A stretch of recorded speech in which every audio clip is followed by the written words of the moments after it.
Alright, so in John 1:12 it says, "But as many as received him, to them gave he power to become the sons of God, even to them that believe on his name."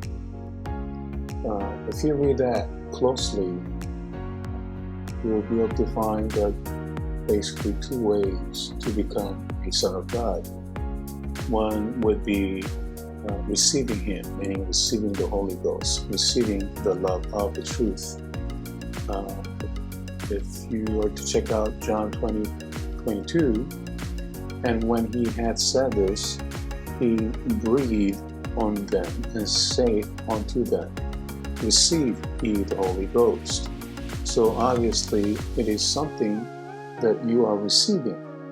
Likewise, Acts 8:17, "Then laid they their hands on them, and they received the Holy Ghost." So even here, the Holy Ghost is someone you receive. And likewise in 2 Thessalonians chapter 2:10, "And with all deceivableness of unrighteousness in them that perish, because they receive not the love of the truth, that they might be saved." So the love of the truth, meaning the Holy Ghost, when you receive him, is as same as being saved. So the reason why I'm stressing is that I noticed that some people just say,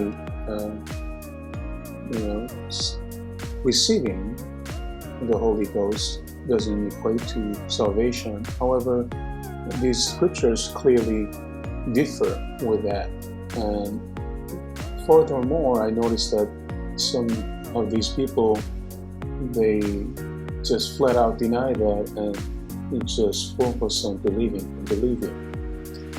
So they say you are not to receive, but just to believe. But the scripture obviously, points out differently.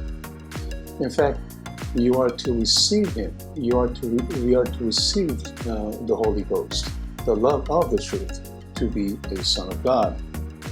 However, it's not just by receiving, as John 1:12 says, but also by believing on his name. So receiving the Holy Ghost, receiving the love of the truth, is being saved, obviously.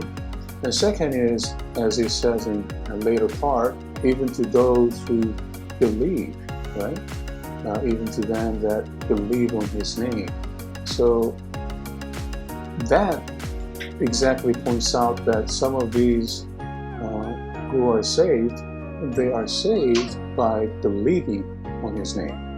Some may argue receiving is when Jesus was around physically. However, Christ has been around, and receiving doesn't only mean that you have to be physically with Jesus.